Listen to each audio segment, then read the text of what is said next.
का फेवरेट था गूगल पे। मेरा तो फोन मर गया तो रितेश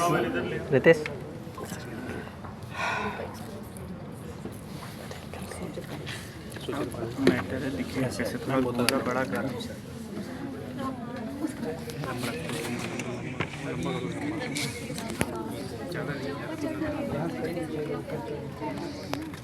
छाती में ऐसा करिए हम लोग आ जाओ वैसे तो हम लोग भी बैठ जाएंगे। को मैं अभी तुम्हें हाइट कम करके दिखाती हूँ। अब आप यहाँ पे चेक करिए, आपका ऑक्सीपिटल बोन आ गया।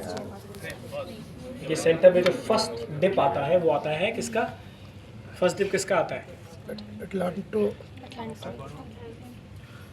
फर्स्ट डिप आएगा वो किसका होता है? एटलस, बिल्कुल, which is C1. Why it is called Atlas?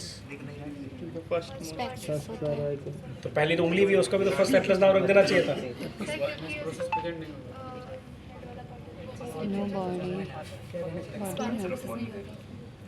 तो इसमें स्पाइरस प्रोसेस ने उसको एटलस बोल देंगे। पता है हमने जिस तरीके से एनाटॉमी बनी है ना, वो बनी है लैंग्वेज ग्रीक में या लैटिन में, तो नाम भी ऐसे सही है। एटलस एक ग्रीक गॉड था। वो देखा है घुटने के बल बैठ के जो पृथ्वी उठा के रखी हुई है, साइकिल वाला तो उन्होंने लोगों को लिया हुआ है, बट एक ग्रीक गॉड है जो ऐसे घुटने के बल बैठते हैं और ऐसे करके उठा रखा है। इतना सा इंसान, मतलब एक गॉड जो है, और इतनी बड़ी धरती। ग्रीक मैथोलॉजी के हिसाब से कि धरती को जो संभाल के रखा हुआ वो एटलस, गॉड एटलस ने अपने कंधों पे उठाया हुआ है उसे, उसकी जिम्मेदारी। इसीलिए इसे एटलस कहते हैं, क्योंकि इतना सा वर्टेब्रा और ऊपर पूरा का पूरा स्कल है। आप समझ आया? देयर इज अ रीजन कि उसका क्यों नाम एक्लीस है, क्यों इसे एटलस बोला जाता है। There are many other parts in the body which has name in on terms of Greek mythology से एसोसिएटेड है। आप कभी नहीं भूलोगे कि इसको एटलस क्यों कहते हैं।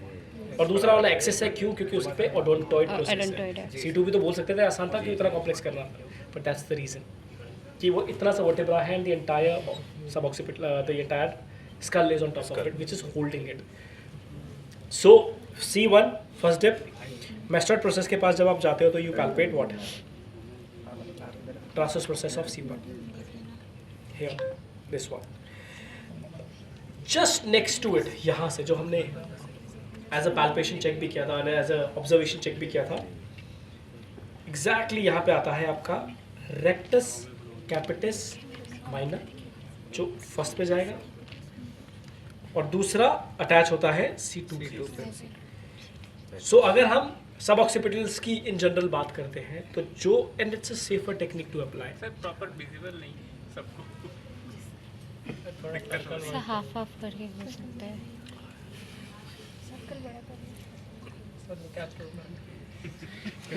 सर्कल बढ़ा लो यार। मैं मेरी मजबूरी है, मैं यहाँ से नहीं हिल सकता। मुझे तो दिखाना ही पड़ेगा कि क्या है। आपस में थोड़ा सा दूर थोड़ा खड़े हो जाइए, थोड़ा दूर खड़ा हो जाए, सब बड़ा सर्कल बनाओ। छोटे आगे आ जाए, बड़े पीछे चले जाए।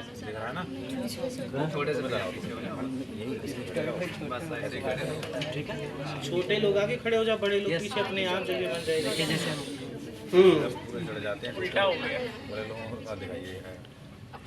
अब यहाँ पे हम लोग यूज कर सकते हैं 30 mm 25 mm। सेफ टेक्निक है, आपको सिर्फ और सिर्फ पैल्पेट करना है occipital area. The direction of the needle is towards the occipital bone, that's it. So let's do it with 25 mm। ये गर्दन थोड़ी मोटी है तो चल जाएगा 25 mm। वो टेबल पे रखे हुए ओपन ब्लू कलर वाले, स्काई ब्लू वाला। सर ड्राई ड्रिलिंग करने से पहले पेशेंट का जो है हेयर रिमूव कराना पड़ेगा ना सर का? ज़रूरी नहीं है, फीमेल्स में कैसे करा लोगे? दिक्कत हो जाएगा। आज तक हमारे पति ने हमें नहीं बोला कि आप कैसे। तो again follow the procedure, clean the area अच्छे से। Now one thing first I need to palpate की प्रॉब्लम एग्जैक्टली कहाँ पे है, सो हम उसी एरियाज में करेंगे. Now in his case this is something which is not okay. ये वाला एरिया जो है,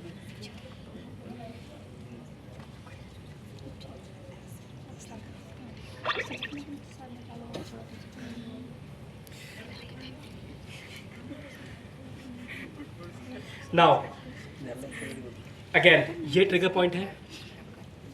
I will guide my needle between the trigger point ताकि मुझे यहीं जाना है. So what I am going, and trust me ये पेनफुल नहीं होती है टेक्निक. सो आप यहाँ से आपने ट्रिगर पॉइंट को पैल्पेट किया, you go straight tap, slide insert and that's it. Same thing, centre to the left, feel the muscle, see the trigger point. Again occipital area, क्योंकि ये ऊपर तक जाता है, slightly inside. अगर इससे नीचे गए और आप इंसर्ट करते गए तो क्या होता है वहाँ पे? Last part of brain. उसके बाद बोलोगे उठो सर. सर वो क्या पता बोल तो पाए पर उठ नहीं पाए. सर इससे ज़्यादा मतलब अंदर नहीं डालना जो जरूरत ही नहीं. एंड आप अगर अंदर जाएंगे भी तो आगे जाके ना बोन हिट करता है 13 mm to 25 mm. See as you get experience with this one, आप अपने आप प्ले कर लेते हो कि 40 भी है तो उसको 25 के हिसाब से यूज़ कर लिया. I prefer 25. क्यों? क्योंकि अगर मुझे फील हो गया कि मसल हिट हो गया तो मैं वहीं पे रोक दूंगा. तो चाहे यूज़ मैं 13 करूँ, बट 13 में अगर मुझे लगा कि वहाँ तक नहीं पहुँचा तो मैं उसे एक्सटेंड नहीं कर पाऊंगा. सो आई प्रेफर कि एक थोड़ा सा ऊपर लेता हूँ, बट इतना भी नहीं क्योंकि 13 के बाद सीधे 25 के बाद सीधे 40 आता है. मैं वो डिफरेंस नहीं लूँगा. अगर मुझे 13 यूज़ करना है तो मैं 25 का प्रेफरेंस ले लूँगा, बट जहाँ 25 है वहाँ 40 का प्रेफरेंस लूँगा. बीच में अगर 30 आता है 30-35 तो वो प्रेफरेंस होगा.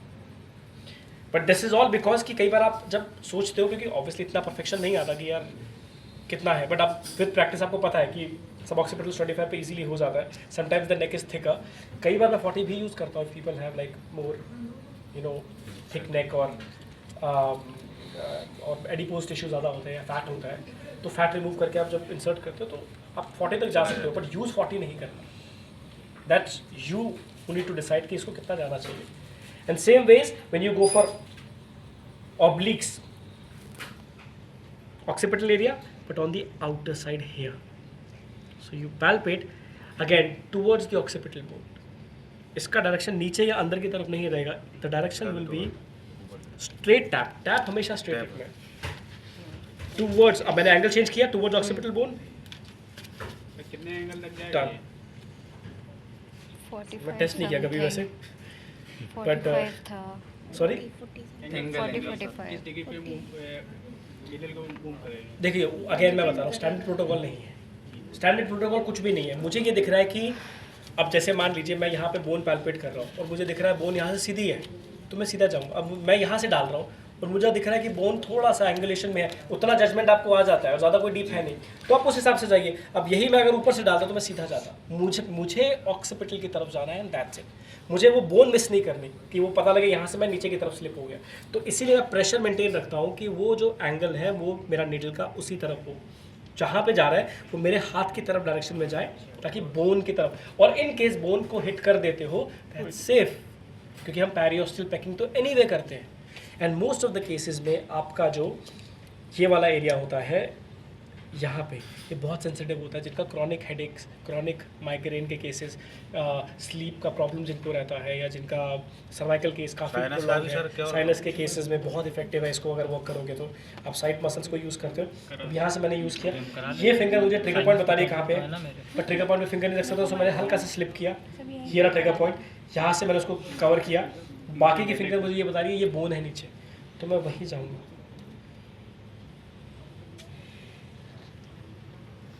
I can feel the contraction. Like immediately you hit it, you feel it. Micro छोटा मसल होगा तो माइक्रो कंट्रैक्शन अंदर फील होंगे, तो आपके फिंगर बताएगा. So this remains till the time you finish the treatment. अगर मैं फिशिंग कर रहा हूँ तो ये हाथ वहीं रहेगा जब तक वो पूरा खत्म नहीं हो जाता. ये तभी उठेगा जब मुझे यहाँ से छोड़ना हो. सो ये हाथ हमेशा, it's very important hand for you to grip, grab, locate the trigger point. So grip the area, have a proper grip, grab the trigger point, locate the area, tap, feel where it is, and then use the needling to be safe and secure. Sir last में हाथ उठेगा जो जब आपने हो गया कि मेरा काम खत्म, अब इसके बाद मुझे कुछ नहीं करना, तब ये हाथ उठेगा। ये कभी मत करना कि यहाँ से लगाया, यहाँ से आपने ढूंढा, यहाँ रखा, आपने सोचा कि चलो आप ट्रिगर पॉइंट पे ही हैं, अब इसको उठा के हम इसको पकड़ लेते हैं। क्योंकि जब हमने पहली बात की थी कि किस तरीके से हाथ रखना है, प्रॉब्लम लोगों के साथ यही आ जाती है, वो सब कुछ ऐसे कर लेते हैं, फिर यहाँ से छोड़ते हैं। अब उंगली कैसे उठाएंगे ना, क्योंकि उंगली ऑलरेडी इतनी नीचे थी कि यहाँ से जाके टैप नहीं मिलेगा, तो वो क्या यहाँ से पकड़ते हैं, यहाँ से टैप मारते हैं। इतना स्ट्रॉन्ग भी होना चाहिए कि पेशेंट को पेन शुरू हो जाए। Use one hand, the other hand just for locating, palpating and your assessment. जब आपने फ़ोन किया तो आपको बोला तो चले जाओ। इसके बाद आप आते हो स्प्लीनस मसल्स पे। संडे को बहुत इजी है। Ask the person to lift the neck up, neck ऊपर उठाना, ये बीच में गैप आ जाता है, ये और ये मसल आपके इजीली विजिबल है, तो वो पता चल जाता है। सो आप बीच में फिंगर रखोगे, अगर रिलैक्स करो, गिव मी वन हैंड, उसको छोड़ो जरा, बाप रे ठंडे है ना, ठीक है। अब 3 फिंगर पैल्पेशन होगा, ये वाला फिंगर बिल्कुल सेंटर स्पाइनस प्रोसेस पे, these 2 fingers will be on the muscle to be more sure कि उसका मीडियल बॉर्डर कहाँ पे, उसका लैटरल बॉर्डर कहाँ पे होगा, सेमी स्पाइनल का, और सेंटर में आपका वो कहाँ पे है। सो इसमें आप क्या करोगे, you come around this area, जैसे मैं यहाँ पे खड़ा हूँ, थोड़ा सा नीचे करना, अब बिल्कुल सेंटर पे हाथ रखोगे, यहाँ यहाँ और यहाँ, तीनों हाथ रख दो साइड पे एक साथ, ज़्यादा बड़ा स्पेस नहीं होना चाहिए यहाँ पे, ठीक है। अब ask the person to lift the head up, ये बीच में टिप आ गया, साइड के मसल ऊपर हो गए। अब मुझे ये पता है कि ये वाला एरिया जहाँ पे मुझे ट्रिगर पॉइंट नहीं है, अभी मुझे तो सिर्फ मसल पकड़ना है। अब इसमें हम लोकेट करेंगे मैं करना कहाँ पे, ठीक है। अच्छा, अब मान लीजिए trigger point again with his case ना, everything is on the left, इसका लेफ्ट ही टाइप है, जैसे ये रहा, यहाँ पे बैंड फील हो रहा है। What I am going to do now is, if I keep the guide tube with me, ये मैं नहीं फेंकूंगा जब तक मेरा पूरा ट्रीटमेंट नहीं होगा, क्योंकि मेरा यहाँ से काम हो गया, यहाँ से निकाला, रीइंसर्ट किया, cover, I'll palpate the area, grip, tap straight। इस केस में आपको ना toward the spine with an angle जाना है, अवे फ्रॉम द स्पाइन यहाँ नहीं जाओगे आप, हल्का सा टूवर्ड्स द स्पाइन। अगर आप मिडल एंड लोअर कर रहे हो, अगर आप अपर कर रहे हो तो टूवर्ड्स ऑक्सीपिट, सेफ रखो टूवर्ड्स ऑक्सीपिट, ठीक है। सो यहाँ से, या फिर I will go along the length of the muscle, ये पूरा मसल मेरे हाथ में इतना पकड़ रखा है, so you will go, that's it. Same thing, एक और देना, 25 mm हियर, नेक के around this area 13 to 25 mm, that's it, इससे ऊपर ज़्यादा ही नहीं। ट्रेपीजियस 25 to 40 to 50 mm जा सकते हो। Levator scapulae varies from, you can go for 13, 25, 40, that's it, इससे ऊपर नहीं जा रहा।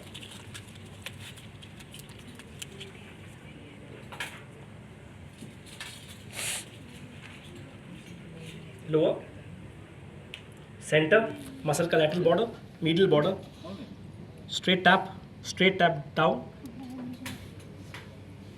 and then that's it. Lift your neck up,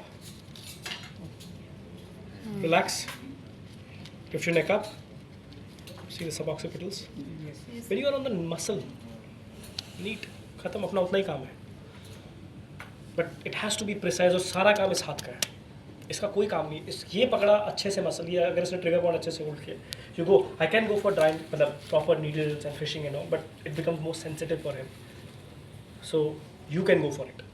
you feel कि ट्रिगर पॉइंट है, मसल थोड़ा डिसेंसिटाइज हो गया हुआ है, देयर इज वन स्पॉट जो मुझे बार बार परेशान कर, just gentle with 13 mm to 25 mm can go for it, क्योंकि इतना तो वैसे भी हमें छोड़ना होता है, तो पता है, मतलब अगेन आई सेड ना, वो एक बार आप प्रैक्टिस करते हो, इट्स लाइक पहली बार जब आप स्कूटर चलाते हो या बाइक चलाते हो कि कौन सा गियर कब डालना है, क्या है, भूल जाते हो, वो सारी पर एक बार हाथ, फिर सीधा हाथ वहीं जाता है, यार 25 का है, 30 का है, 40 का है, और कई बार 25 नहीं होता मेरे पास, मैं 40 को 25 की तरह यूज़ करता हूँ, चल जाता है, बट फिर मुझे पता है कि इसको 25 ही इस्तेमाल होगा, विच मीन्स 25 से भी कम ही होता है, 20, 15, आप 13 को भी 13 पूरा यूज़ नहीं करते, क्योंकि आपको उतना छोड़ना होता है, तो वो 10 की तरह यूज़ होता है, 8 से 10, so that's why you have to be little bit more कि अगर आप किसी मसल को यूज़ कर रहे हो, आपको लग रहा है 13 है और ये थोड़ा सा थिक मसल है, तो you can go a little up so that you can use 13 but leave the rest, it's okay.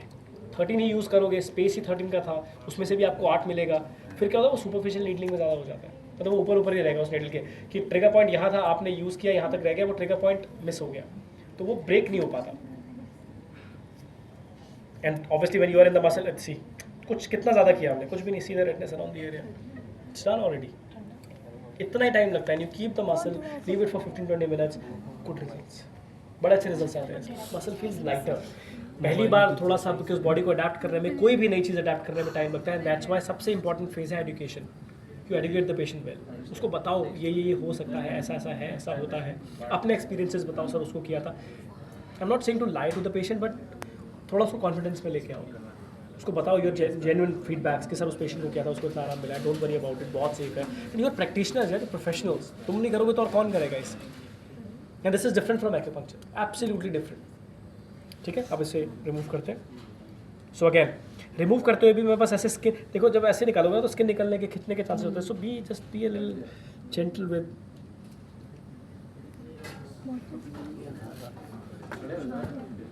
उधर ही रखी है नीडल वाले बॉटल, ढक्कन किसमें नहीं है, वही एक और बॉटल था नीडल वाला, सब में नीडल वाला।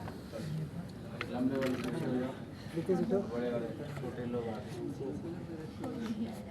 जाओ जाओ जाओ जाओ, लंबे लोग पीछे हो जाओ। अच्छा अच्छा रेड हो गया, अच्छा प्रेस की वजह से नहीं, ये नीडलिंग का इफेक्ट है, दिस इज नीडलिंग का। रेड हो गया। एंड अगर पेशेंट को दिखा दो, अगर जिस दिन ब्लड निकलता हो तो मैं दिखा रहा हूँ, पर ऐसे सब देखो ब्लड भी तो नहीं, कॉन्फिडेंस आता है, नहीं आएगा, बिकॉज अगर आप मसल पे जा रहे हो, आईएम पे जा रहे हो, ब्लड नहीं आएगा। सर्वाइकल एरिया सबसे ज़्यादा हाईली वेस्कुलराइज होता है, मतलब इतने सारे ब्लड वेसल्स हैं, कैपिलरीज हैं, यहाँ पे चांसेस है कि आ जाता है, बट अगेन विद प्रैक्टिस और चीज़ें समझ के आपको करो ना तो पता चल जाता है कि नहीं आएगा। सो बस यही है। अब करेंगे last muscle which is SCL, फिर सर्वाइकल पूरा हो जाएगा। स्टर्नोक्लीडोमास्टोइड बहुत इंपॉर्टेंट मसल है, नॉर्मली छोटे वाले आगे आ जाएंगे, बड़े पीछे जाएंगे, लास्ट मसल फीमेल्स में है होता था, फीमेल्स में पास यहाँ पे कैसे आपको बस क्लियर करना है, आपको बस उस एरिया को क्लियर करना है कि आप बाल हटा दोगे, पैल्पेट करके उस बाल को हटाओ, वहाँ पे करके उस एरिया के लिए अपना स्पेस बनाओ, ऐसे करके स्पेस बनाओ, ऐसे करके स्पेस क्रिएट किया, यहाँ किया, टैप किया, हो जाता है। सर इसके लिए आई थिंक मेरे यहाँ पे टाइट है। ऐसे प्लीज आ जाओ, चलो हो गया बिलिंग करवाओ।